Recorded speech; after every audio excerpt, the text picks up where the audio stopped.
So far we've covered the kingdom Archaebacteria and then Eubacteria. Now we're going to cover a new kingdom called Protista.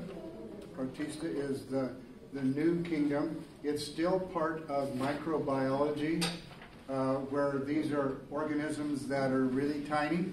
To be able to see these, you would need to be in use a microscope to be able to see them. Now, sometimes this group are referred to as protozoans, or some of them within this group are called protozoans. The meaning of the word protozoan is actually animalcules.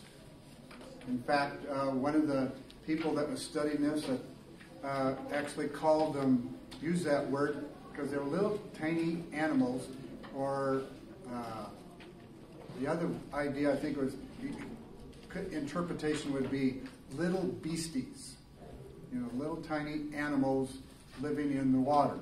Now, one thing that is common about the protozoan is that they are motile. What does that mean? They can move around, okay? So they'll all have different means of being able to move around, okay? They all live in water. It could be salt water, it could be fresh water, or even some of them probably live even where the water would be pretty bad. That's neither fresh nor salty, but I mean, it's just like stagnant ponds and things like that. So in our Christian worldview, where God says that He made every organism to be able to reproduce after its own kind, so do these. These also reproduce after their own kind. They're all single-cell protozoans, and every cell is capable of carrying out all the life processes. Now, in our body, for instance, we need different cells to carry out, and tissues and organs to carry out our life processes. But a single-cell organism is capable of doing it all by itself. So to say that they're not complex is really not being fair, I think, to God's creation, because each cell is capable of carrying out all the things that are necessary for us to say they're alive. Now, they're all unicellular. What does unicellular mean? What does unicellular mean? One, right. It means one. They're one-celled organisms. There are a few of these that we're going to study in here that actually can live in colonies. In other words, in groups. But as we've talked about often with colonial organisms, that if you break them apart, that they'll grow into another colony again. But they don't need to have a colony to survive. Each one's carrying out all the life processes itself. They're all heterotrophic. What does that mean? What does heterotrophic mean? They feed on other things. They feed off of other organisms. In other words, they're going to eat other organisms. Okay? Little tiny things, yet they're eating other things that are small. Their primary means of reproduction is asexual, which means there's not going to be any genetic variation. They'll duplicate their genetic material, divide in two, and now I just have two where I had one before. But they're going to be essentially identical. Now, the exchange of genetic information is possible in a few species. So in other words, there are some examples within this kingdom that do share their genetic material to create variety. But that's not common in the kingdom Protista. Now, some of them have eye spots, okay? They're just areas of the organism that are sensitive to light. In other words, they can't see. They can only detect light and dark, or degrees of light and dark, let's say it that way. And they will use that often to either avoid one area or move to one area based on the amount of light. And then many of these will form a cyst. Now, we've kind of talked a little bit about this before.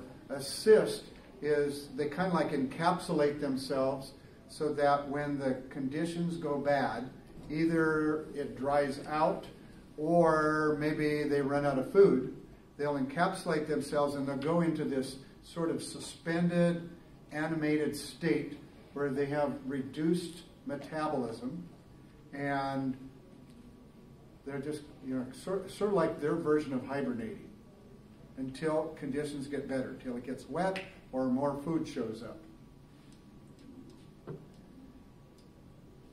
They're all the members in this kingdom are eukaryotic. Okay, remind us again what eukaryotic means. What does eukaryotic mean? We've had this a number of times, haven't we? Prokaryotic, eukaryotic. Bacteria were the prokaryotic. These are the eukaryotic. So what does that mean? Anyone? Yes? They don't have a membrane-bound nucleus or organelle. Flip it over. They have a membrane-bound nucleus and organelle. Okay, they have membrane-bound nucleus and membrane-bound organelle, and then also some that are non-membrane. But they have membranes around their nucleus and some of their organelle, not all. Now, the kingdom Protista is divided up into phyla. So we have kingdom, phylum, class, order, family, genus, species. Okay, first division within the kingdom Protista, we have those that are called Sarcodina, or Sarcodina, some people pronounce it that way. These divisions are usually by the way they move. The first one has something that's called amoeboid movement, because one of the examples of a sarcodine is an amoeba, and it moves in a special way that's different than the others. So we call it amoeboid movement. Then we have Coleophora. The first part of the name kind of gives you a clue how they move. They have cilia. It's like their outside is covered with little tiny hairs. And these hairs can whip back and forth. If they whipped them back and forth randomly, would they be able to move? No, because one could be canceling out the motion of the other, right?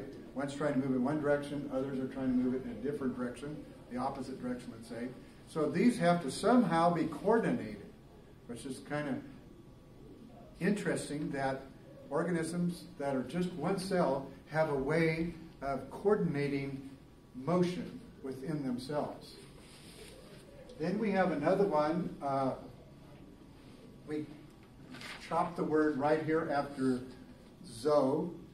So this is zomastogena. Zomastogena, kind of look at the word, you can kind of get that. And they're, as adults, they can't move around, but they can move around in the, like the immature stage, I guess I would call it. So they do have motion at one point, but not throughout their entire lifetime.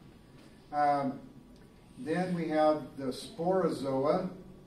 Their main movement is with flagella. So the difference between cilia and flagella, cilia like little hair, little tiny hairs, like let's say you would have on your arm, for instance. Okay, little tiny hairs to cover the organism.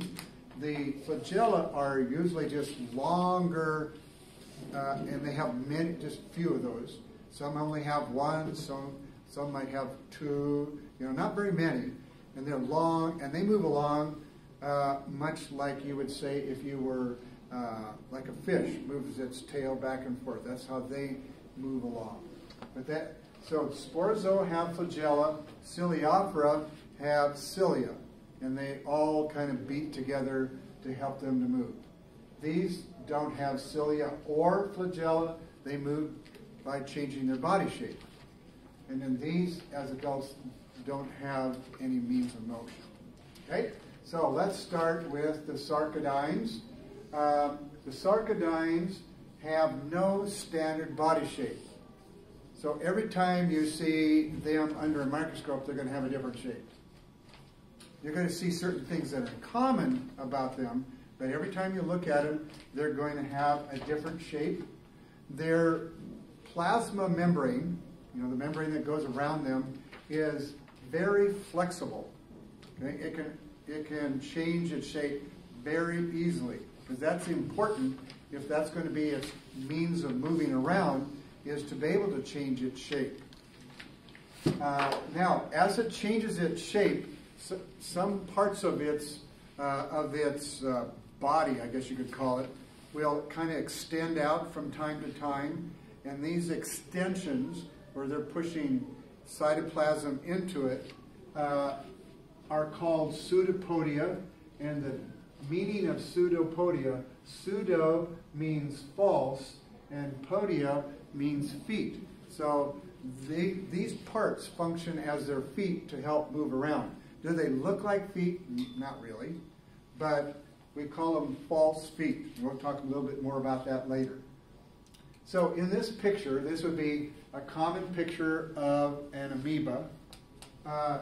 It kind of looks like a blob. Looks like somebody spilled something on the table or something like that. And part of it has a lot more material in it, and then these areas out here have less of it, as we will see here in a moment. So this particular picture is of an amoeba that's called Amoeba proteus, probably the most common. If somebody talks about amoeba and they're going to show a picture of it, it's probably going to look similar to this one. Not all sarcodines look exactly like this, but this is probably the most common kind. They have an endoplasm, and you can kind of see the border between it and the others. It's a little more dense, and it has probably where all the organelle are located in this part. Then they have the ectoplasm. It's a lot clearer, there's less stuff in it, and is less, as I say, it's less dense. So it's easier for it to flow along because it's going to be important for it to be able to change its shape by having parts of it that are easy to flow.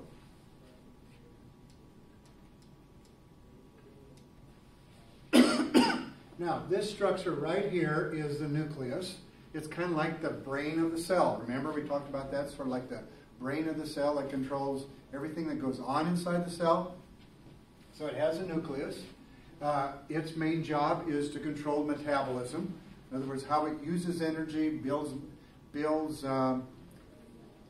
structures within it, how it uses energy, different things like that.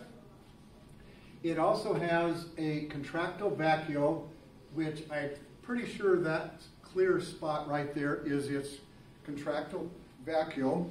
It does the same thing as that we talked about earlier, the different kind of vacuoles, and one of them is a contractile vacuole. This one, its job is to collect and eliminate water. Now let's talk about that process again that we learned in an earlier chapter. As you look at this amoeba, where would you think would be the highest concentration of water? And remember, they live in a water environment. Outside of the amoeba or inside the amoeba? Where would be the highest concentration of water? Outside. So that means, and we said that due to osmosis across the semi-permeable membrane, water is going to move from outside into here. Well, if I keep pumping water or putting water inside the amoeba, what is going to happen? Won't it just kind of swell up, and eventually it will what? Pop. Okay? Well, that would kill the amoeba. So we have to have some way of pumping water back out. And that's the job of the contractile vacuole. What does it mean to contract? Yeah, shorten up, right? So this structure will take on the extra water, move to the outside of next to the membrane, and it will kind of like spit its water out, pump its water out. And then it will fill back up, move to the outside edge, pump water out. Move inside, fill up again, pump water out. So it's constantly doing that because water is constantly, through osmosis, moving in.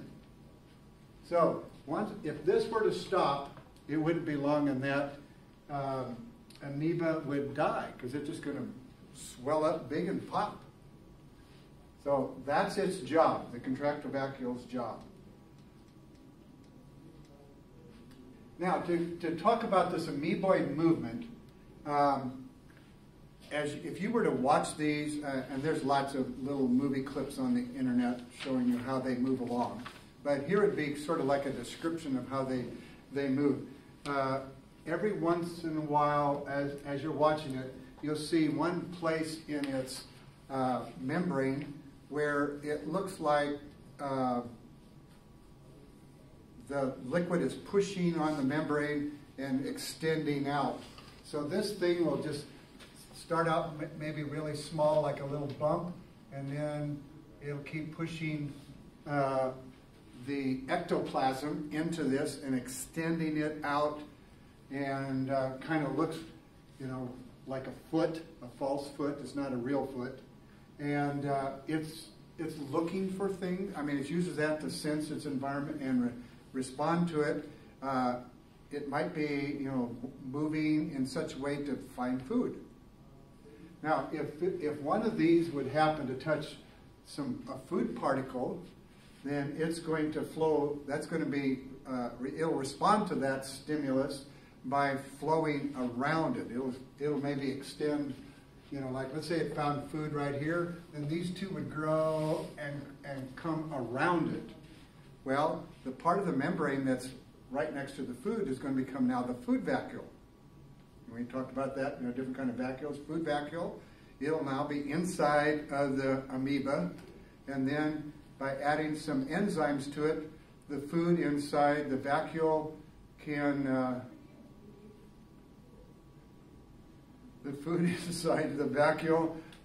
will be digested, and the nutrients will then diffuse out into the amoeba, and it can use these raw materials for energy, to build organelle that it needs and things like that.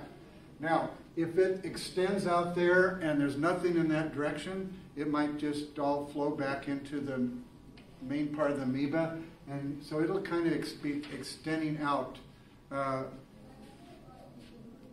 in random directions, looking for food typically, but in the process it will allow it to move along. Okay, so these extensions out here would be pseudopodia.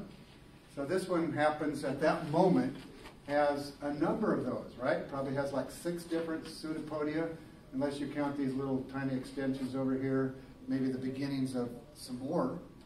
But you'd look a little while later, and some of these may have been reabsorbed back in, and they're pushing out in another direction, constantly looking for food or something better. So these are just extensions. They're used to help them move around, and in the process, hopefully, find food and engulf it and eat it.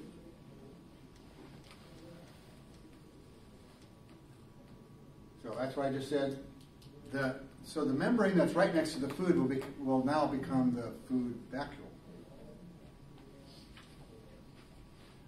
They do respond to stimulus. Like I said, if they touch food, then they respond by putting more of its pseudopodia around the food.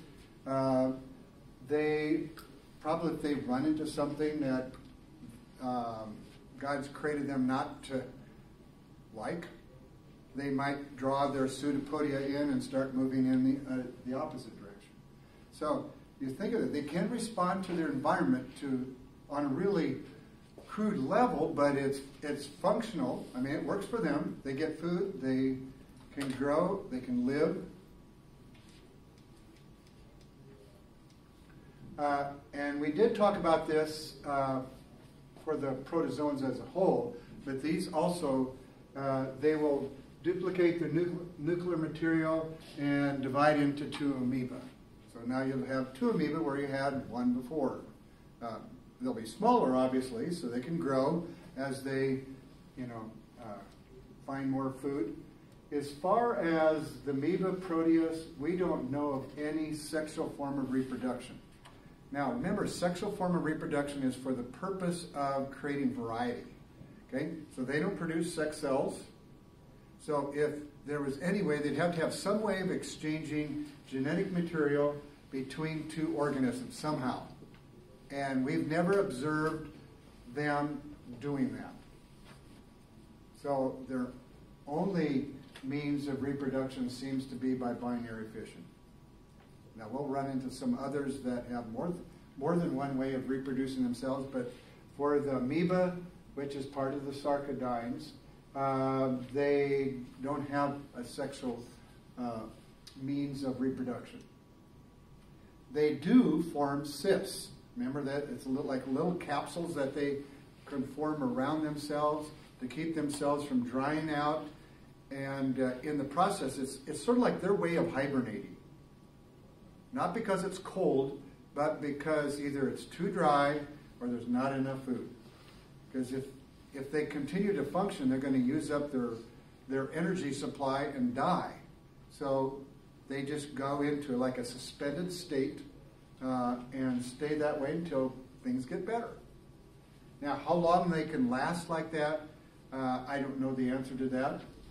But, an extended period of time, not necessarily like thousands of years or anything like that, or maybe even years, But they can last for a while until normally more water or more food is likely to come along. So that cyst is their way of surviving when conditions are bad. Okay? So either it's too dry or lack of food are going to be the reasons why they'd want to form a cyst. Okay, so let's talk about another kind of amoeba. So we have et amoeba and histolytica. There we go, got it right. This one causes a sickness, I'd say it, called amoebic dysentery. Now, the symptoms of dysentery are these down here on the bottom. Okay? So if you get this amoeba, and it comes from drinking contaminated water or contaminated food,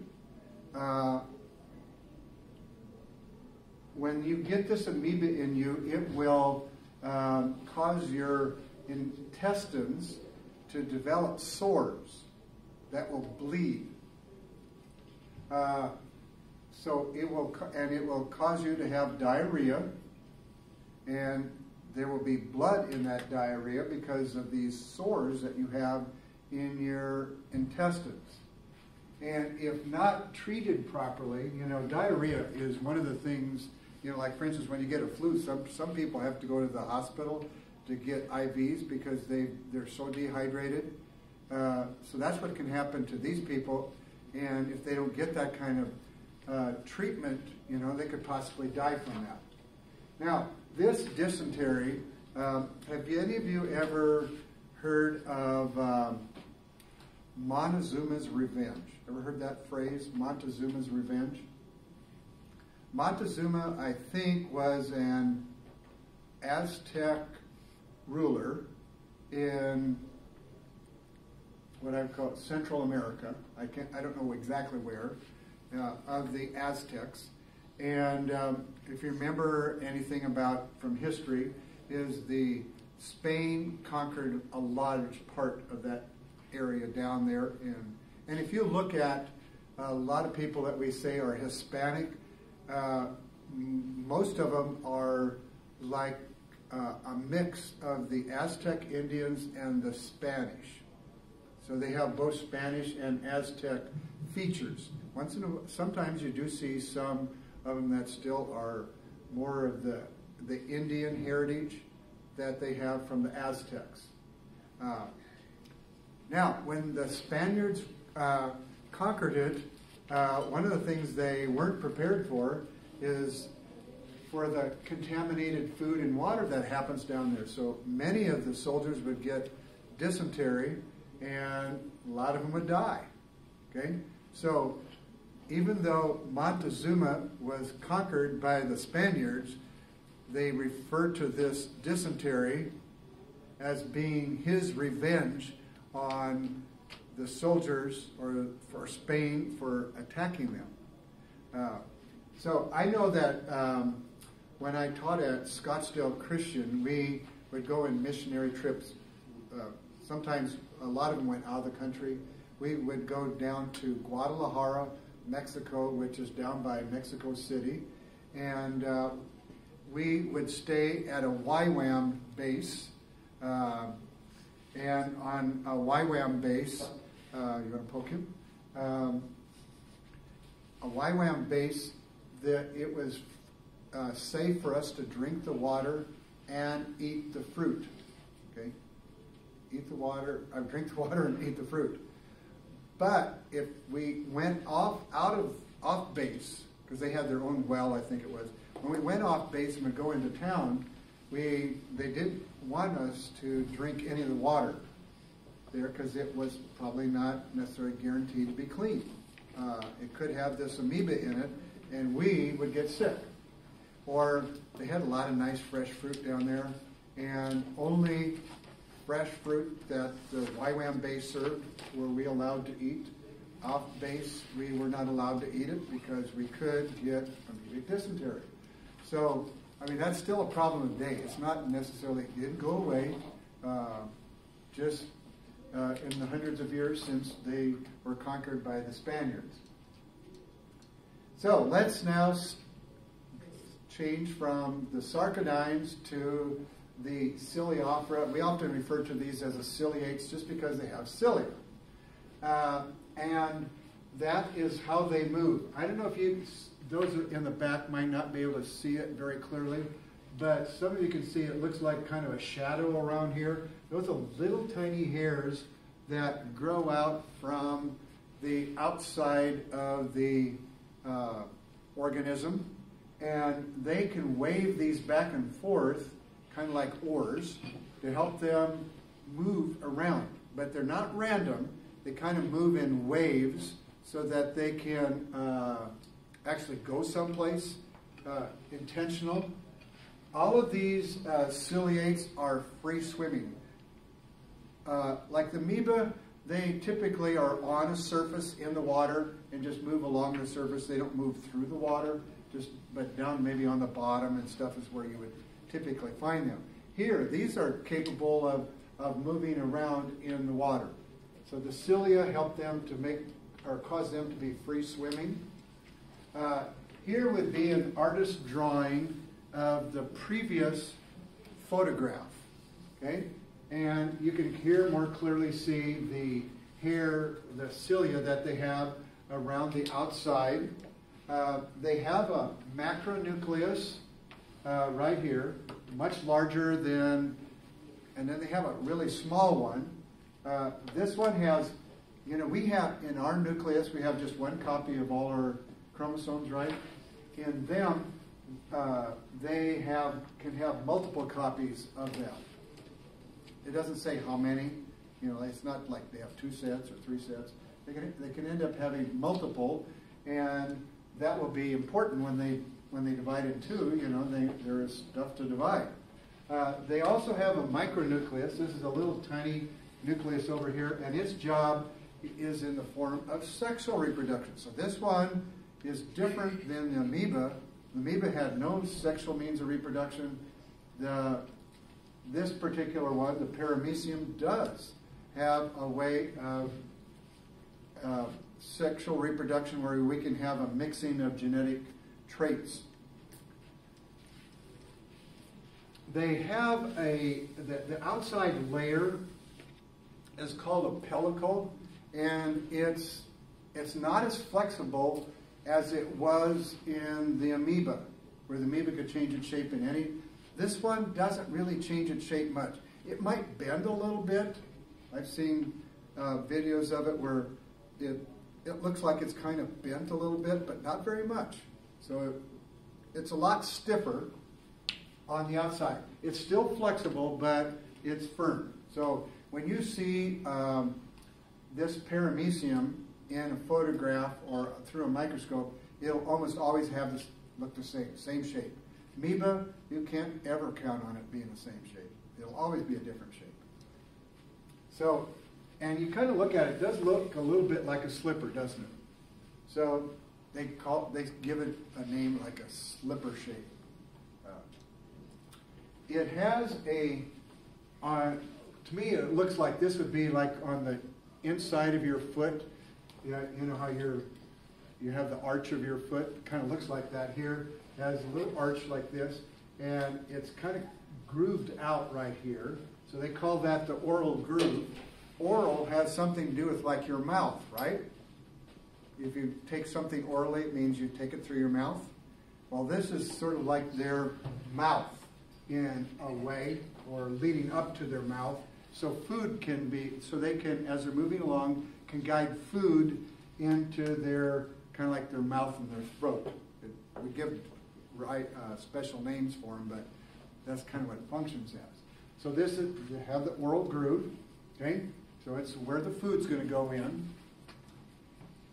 And at the end of this groove is an opening right here that we call the mouth pore. In other words, it functions like a mouth, but it's always open. It doesn't have lips that close like ours. It's always open. And then this is kind of like a funnel. Kind of brings everything to one spot. And at the end of this is where that food then can be trapped inside of a food vacuole. It'll form a food vacuole. And you can kind of see these food vacuoles that, as they've been formed, are now able to move around. So as they're being digested, they can give their nutrients to other parts of the cell. So things we've talked about so far were the macronucleus, the micronucleus. They also have a contractile vacuole. They live in water, and inside of here is always a lower concentration of water than out here. Water's always going in. We have to have a way of pumping water back out. Now, they do have a stiffer membrane around the outside, so it would be harder for them to pop, but they still could. So the contractile vacuole's job is the same as it was in the amoeba, pump extra water out.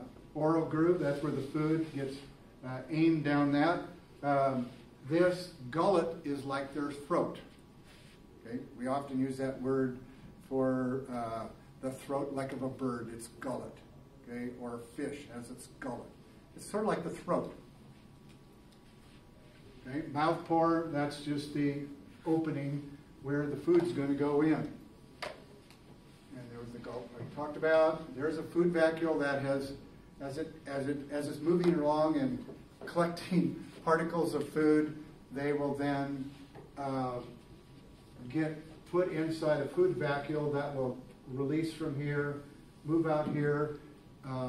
We talked about lysozymes, or lysosomes, joining up with them, releasing their enzymes inside of it and making the food vacuole a little bit bigger, and then the food digests, and then the nutrients move outside. It even has a place to get rid of the waste product. It has an anal pore. Now, paramecium, as we said, it can move around, and it can respond to its environment. As it's moving along, it will, when it runs into something, it will back up, turn a little bit. Now remember, it's all doing this with the cilia. Will back up, turn a little bit, and then go forward again. It bumps into something again, it'll back up, turn a little bit, move forward. So as it moves along, it's constantly kind of just ricocheting. In other words, it can't sense where it's going. It has no idea where it's going until it bumps into something. Now, along the way, it's probably picking up food particles, but that's how it moves along, just by bumping back and forth. Those of you that have been in robotics, you know that when we had the robot with the whiskers on it, that as the whisker touched it, we had programmed it to back up, turn a little bit, and try a new direction. And run into it again and back up, turn a little bit, one way or the other, depending on which whisker it was touched. Well, they kind of can do that on a single cell level.